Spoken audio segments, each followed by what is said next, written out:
Hello बच्चों, कैसे हो आप। बच्चों, आज हम आपकी पाठ्य पुस्तक बसंत भाग 2 का पाठ 12 कंचा पाठ को आज हम पढ़ेंगे। यह एक कहानी है बच्चों। इस कहानी के लेखक है टी पद्मनाभन। ठीक है बच्चों, अब बढ़ते हैं हम कहानी की ओर। वह नीम के पेड़ों की घनी छाप से होता हुआ सियार की कहानी का मजा लेता आ रहा था। हिलते डुलते उसका बस्ता दोनों तरफ झूमता खनकता था। स्लेट कभी छोटी शीशी से टकराती थी तो कभी पेंसिल से। यों वे सब उस बस्ते के अंदर टकरा रहे थे, मगर वह न कुछ सुन रहा था और न कुछ देख रहा था। उसका पूरा ध्यान कहानी पर केंद्रित था। कैसी मज़ेदार कहानी कोए और सियार की। सियार कोए से बोला, प्यारे कोए, एक गाना गाओ। गाओ ने, तुम्हारा गाना सुनने के लिए तरस रहा हूँ। कोए ने गाने के लिए मुंह खोला तो रोटी का टुकड़ा जमीन पर गिर पड़ा। सियार उसे उठाकर 9 2 11 हो गया, अर्थात भाग गया। वह जोर से हंसा, बुद्धू कोआ। वह चलते चलते दुकान के सामने पहुंचा। वहां अलमारी में कांच के बड़े बड़े जार कतार में रखे थे। उनमें चॉकलेट, पिपरमेंट और बिस्कुट थे। उसकी नज़र में उनमें से किसी पर न पड़ी। क्यों देखे, उसके पिताजी उसे ये चीज़ें बराबर ला देते हैं। फिर भी एक नए जार ने उसका ध्यान आकृष्ट किया।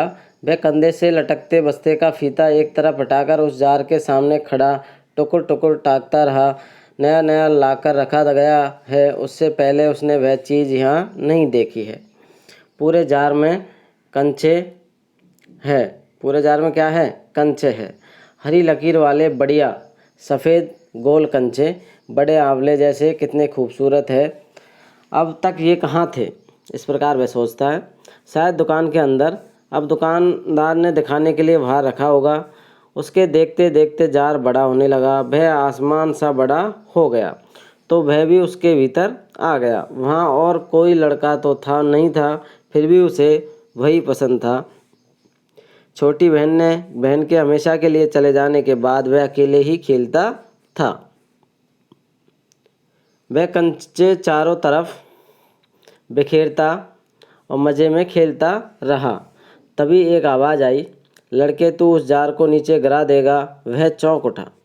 जार अब छोटा बनता जा रहा था। छोटे जार में हरी लकीर वाले सफ़ेद गोल कंचे, छोटे आंवले जैसे। सिर्फ 2 जने वहाँ हैं, वह और बूढ़ा दुकानदार। दुकानदार के चेहरे पर कुछ चिड़चिड़ाहट थी। मैंने कहा न, जो चाहते हो वह मैं निकाल कर दूँ। वह उदास हो अलग खड़ा रहा। क्या कंचा चाहिए? दुकानदार ने जार का ढक्कन खोलना शुरू किया।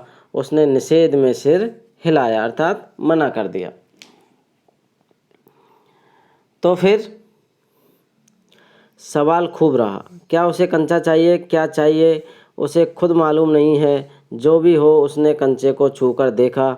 जार को छूने पर कंचे का स्पर्श करने का एहसास हुआ। अगर वह चाहता तो कंचा ले सकता था।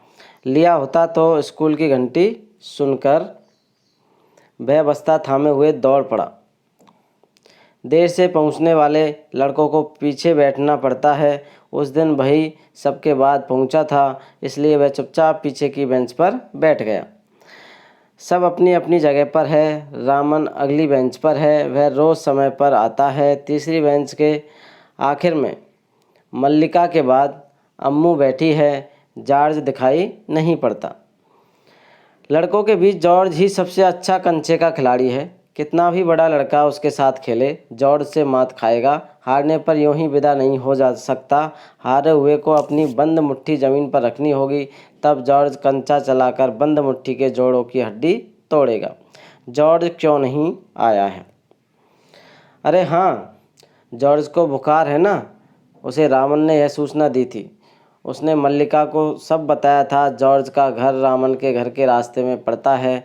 अप्पू कक्षा की तरफ ध्यान नहीं दे रहा है। मास्टर जी, उसने हड़बड़ी में पुस्तक खोलकर सामने रख ली। रेलगाड़ी का सबक था। रेलगाड़ी रेलगाड़ी, पृष्ठ 37। घर पर उसने यह पाठ पढ़ लिया है। मास्टर जी बीच बीच में बेंच से मैच ठोकते हुए ऊंची आवाज़ में कह रहे थे, बच्चों तुम में से कहीं ने रेलगाड़ी देखी होगी। उसे भाप की गाड़ी भी कहते हैं क्योंकि उसका यंत्र भाप की शक्ति से ही चलता है। भाप का मतलब पानी से निकलती भाप से है। तुम लोगों के घरों के चूल्हे में भी। और फिर वो रुक जाते हैं। अप्पू ने भी सोचा रेलगाड़ी। उसने रेलगाड़ी देखी है। छुक छुक, यही रेलगाड़ी है। वह भाप की भी गाड़ी का मतलब। मास्टर जी की आवाज़ अब कम ऊंची थी। वे रेलगाड़ी के हर एक हिस्से के बारे में समझा रहे थे। पानी रखने के लिए खास जगह है, इसे अंग्रेजी में बॉयलर कहते हैं। यह लोहे का बड़ा पीपा है, लोहे का एक बड़ा कांच का जार, उसमें हरी लकीर वाले सफ़ेद गोल कंचे, बड़े आंवले जैसे। जॉर्ज जब अच्छा होकर आ जाएगा तब उससे कहेगा। उस समय जॉर्ज कितना खुश होगा। सिर्फ वे दोनों खेलेंगे और किसी को साथ खेलने नहीं देंगे। उसके चेहरे पर चौक का टुकड़ा आ गिरा। अनुभव के कारण वह उठकर खड़ा हो गया और मास्टर जी गुस्से में है। अरे तू उधर क्या कर रहा है? उसका दम घुट रहा था। बोल। वह खामोश खड़ा रहा। क्या नहीं बोलेगा? वे अप्पू के पास पहुँचे। सारी कक्षा सांस रोके हुए उसकी तरफ देख रही है। उसकी घबराहट बढ़ गई। मैं अभी किसके बारे में बता रहा था? कर्मठ मास्टर जी उस लड़के का चेहरा देखकर समझ गए कि उसके मन में और कुछ है। शायद उसने पाठ पर ध्यान नहीं दिया भी हो। अगर दिया है तो उसका जवाब उसके मन से बाहर ले आना है। इसी में उनकी सफलता है। हाँ हाँ हाँ, बता, डरना मत। मास्टर जी ने देखा। अप्पू की ज़बान पर जवाब था हाँ हाँ हाँ। वह काँपते हुए बोला, कंचा। वे शक पका गए। कक्षा में भूचाल आ गया। Stand up. मास्टर साहब की आंखों में चिंगारियां सुलग रही थी। अप्पू रोता हुआ बेंच पर चढ़ा। पड़ोसी कक्षा की टीचर ने दरवाजे से झांक कर देखा। फिर सम्मिलित हंसी। फिर सबकी एक साथ हंसी। रोकने की पूरी कोशिश करने पर भी वह अपना दुख रोक नहीं सका। सुबकता रहा। रोते रोते उसका दुख बढ़ता ही गया। सब उसकी तरफ देख देख कर उसकी हंसी उड़ा रहे हैं। रामन, मल्लिका और सब दोस्त। बेंच पर खड़े खड़े उसने सोचा, दिखा दूंगा सबको। जॉर्ज को आने दो। जॉर्ज जब आए, जॉर्ज के आने पर वह कंचे खरीदेगा। इसमें से किसी को वह खेलने नहीं बुलाएगा। कंचे को देख ये ललचाएंगे, इतना खूबसूरत कंचा है। हरी लकीर वाले सफ़ेद गोल कंचे, बड़े आंवले जैसे। तब शक हुआ, कंचा के मिले कैसे? क्या मांगने पर दुकानदार देगा? जॉर्ज को साथ लेकर पूछे तो? नहीं दे तो? इस तरीके के क्वेश्चन उसके मन में आ रहे हैं। किसी को शक हो तो पूछ लो। मास्टर जी ने उस घंटे का सबक समाप्त किया। क्या किसी को कोई शक नहीं? अप्पू की शंका अभी दूर नहीं हुई थी। वह सोच रहा था, क्या जॉर्ज को साथ ले चलने पर दुकानदार कंचा नहीं देगा? अगर खरीदना ही पड़े तो कितने पैसे लगेंगे? रामन ने मास्टर जी से सवाल किया और उसे सवाल का जवाब मिला। अम्मिनी ने शंका का समाधान कराया। कई छात्रों ने यह दोहराया। अप्पू क्या सोच रहे हो? मास्टर जी ने पूछा। पूछ लो न, शंका क्या है? शंका ज़रूर है। क्या जॉर्ज को साथ ले चलने पर दुकानदार कंचे देगा? नहीं तो कितने पैसे लगेंगे? क्या 5 पैसे में मिलेगा या 10 पैसे में? क्या सोच रहे हो? पैसे क्या? कितने पैसे चाहिए? किसके लिए? वह कुछ नहीं बोला। हरी लकीर वाले सफ़ेद गोल कंचे उसके सामने से फिसलते गए। मास्टर जी ने पूछा, क्या रेलगाड़ी के लिए? उसने सिर हिलाया। बेवकूफ़, रेलगाड़ी से को पैसे से खरीद नहीं सकते। अगर मिले तो उसे लेकर क्या करेगा? वह खेलेगा, जॉर्ज के साथ खेलेगा। रेलगाड़ी नहीं, कंचा। चपरासी एक नोटिस लाया। मास्टर जी ने कहा, जो फीस लाए हैं वे ऑफिस में जाकर जमा कर दे। बहुत से छात्र गए। राजन ने जाते जाते अप्पू के पैर में चिकोटी काट ली। उसने पैर खींच लिया। उसे याद आया कि उसे भी फीस जमा करनी है। पिताजी ने उसे 1.5 रुपया इसके लिए दिया है। उसने अपनी जेब टटोल कर देखा। 1 रुपये का नोट और 50 पैसे का सिक्का। वह बेंच से उतरा। किधर? मास्टर जी ने पूछा। उसके कंठ से खुशी के बुलबुले उठे। फीस देनी है। फीस मत देना, मास्टर जी ने कहा। वह झिझकता रहा। ऑन दी बेंच, वह बेंच पर चढ़कर रोने लगा। क्या भविष्य में कक्षा में ध्यान से पढ़ेगा? ध्यान दूंगा। वह दफ्तर गया। दफ्तर में बड़ी भीड़ थी। बच्चों, एक एक करके आओ, क्लर्क बाबू बता रहे हैं। पहले मैं आया हूँ, मैं ही आया हूँ। मेरे बाकी पैसे? इस शोरगुल से अप्पू दूर खड़ा रहा। रामन ने फीस जमा की, मल्लिका ने जमा की, अब थोड़े से लड़के ही बचे हैं। वह सोच रहा था, जॉर्ज को साथ लेकर चलूँ तो देगा न, शायद दे, नहीं तो कितने पैसे लगेंगे? 5 पैसे, 10 पैसे।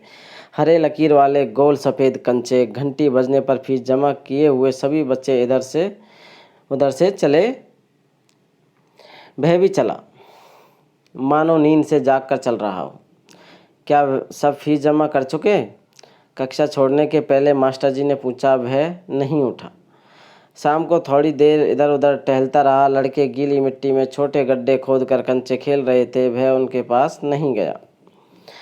फाटक के सीखचे थामे उसने सड़क की तरफ देखा। वहाँ उस मोड़ पर दुकान है। दुकान में अलमारी, बाहर खड़े खड़े छू सकेगा। अलमारी में शीशे के जार है, उनमें एक जार में पूरा, और फिर वो रुक जाता है। बस्ता कंधे पर लटकाए वह चलने लगा। दुकान नज़दीक आ रही है। उसकी चालों की तेज़ी बढ़ी। वह अलमारी के सामने खड़ा हो गया। दुकानदार हंसा। उसे मालूम हुआ कि दुकानदार उसके इंतज़ार में है।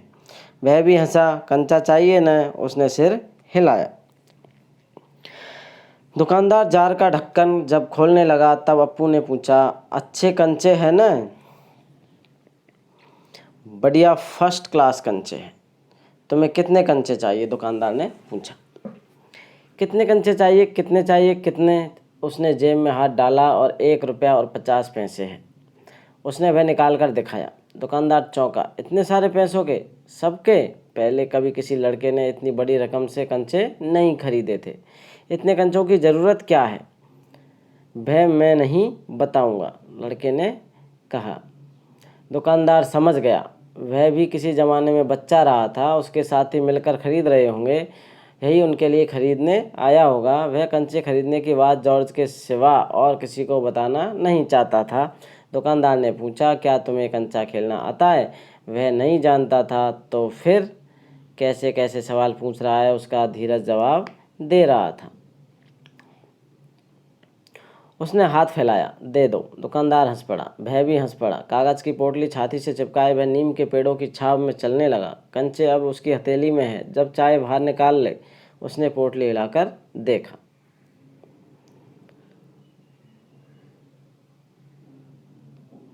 वह हंस रहा था। उसका जी चाहता था काश पूरा जार उसे मिल जाता। जार मिलता तो उसके छूने से ही कंचे को छूने का एहसास होता। एकाएक उसे शक हुआ, क्या सब कंचों में लकीर होगी?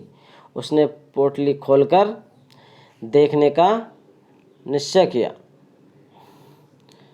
बस्ता नीचे रखकर वह धीरे से पोटली खोलने लगा। पोटली खुली और सारे कंचे बिखर गए। वे सड़क के बीचों बीच पहुंच रहे हैं। क्षण भर शक पकाने के बाद वह उसे चुनने लगा। हथेली भर गई। वह चुने हुए कंचे कहाँ रखे?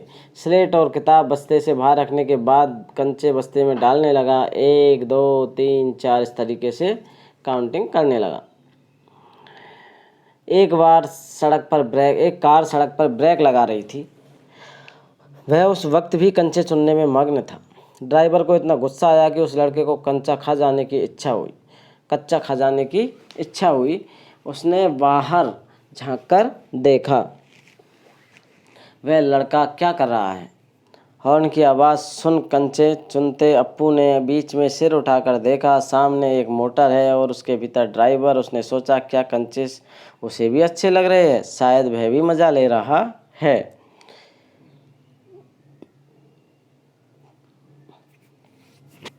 एक कंचा उठाकर उसे दिखाया और हंसा। वह बहुत अच्छा है न? ड्राइवर का गुस्सा हवा हो गया। वह हंस पड़ा। बस्ता कंधे पर लटकाए, स्लेट, किताब, शीशी, पेंसिल सब छाती से चिपकाए वह घर आया। उसकी माँ शाम की चाय तैयार कर उसकी राह देख रही थी। बरामदे की बेंच पर स्लेट व किताबें फेंक कर वह दौड़कर माँ के गले लग गया। उसके लौटने में देर होते देख माँ घबराई हुई थी। उसने बस्ता ज़ोर से हिलाकर दिखाया। अरे यह क्या है? माँ ने पूछा। मैं नहीं बताऊंगा, वह बोला। मुझसे नहीं कहेगा? कहूँगा माँ, आंखें बंद कर लो। माँ ने आंखें बंद कर ली। उसने गिना 1 2 3। माँ ने आंखें खोलकर देखा, बस्ते में कंचे ही कंचे थे। वह कुछ और हैरान हुई। इतने सारे कंचे कहाँ से लाया? खरीदे हैं। पैसे? उसने माँ ने पूछा, पैसे कहाँ से आए? तो पिताजी की तस्वीर की ओर इशारा करते हुए उसने कहा, दोपहर को दिए थे न। माँ ने दांतों तले उंगली दबाई। फीस के पैसे? इतने सारे कंचे काहे को लिए?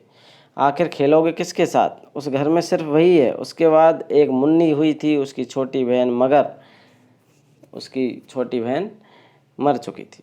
माँ की पलकें भीग गई। उसकी माँ रो रही है। अप्पू नहीं जान सका कि माँ क्यों रो रही है। क्या कंचा खरीदने से? ऐसा तो नहीं हो सकता। तो फिर? उसकी आंखों के सामने बूढ़ा दुकानदार और कार का ड्राइवर खड़े खड़े हंस रहे थे। वे सब पसंद करते हैं, सिर्फ माँ को कंचे क्यों पसंद नहीं आए? शायद कंचे अच्छे नहीं हैं। बस्ते से आंवले जैसे कंचे निकालते हुए उसने कहा, बुरे कंचे हैं न? नहीं, अच्छे हैं, उसकी माँ ने कहा। देखने में बहुत अच्छे लगते हैं न? बहुत अच्छे लगते हैं। वह हंस पड़ा। उसकी माँ भी हंस पड़ी। आंसू से गीले माँ के गाल पर उसने अपना गाल सटा दिया। सब अब उसके दिल से खुशी झलक रही थी। तो अप्पू की कहानी बच्चों आपको कैसी लगी? इस कहानी के लेखक है टी पद्मनाभ। तो बच्चों आज की कहानी आपको अच्छी लगी होगी, आशा है। अब आप इस वीडियो को दोस्तों के साथ शेयर करें और वीडियो को लाइक करें और चैनल को सब्सक्राइब करें। Thank you for watching.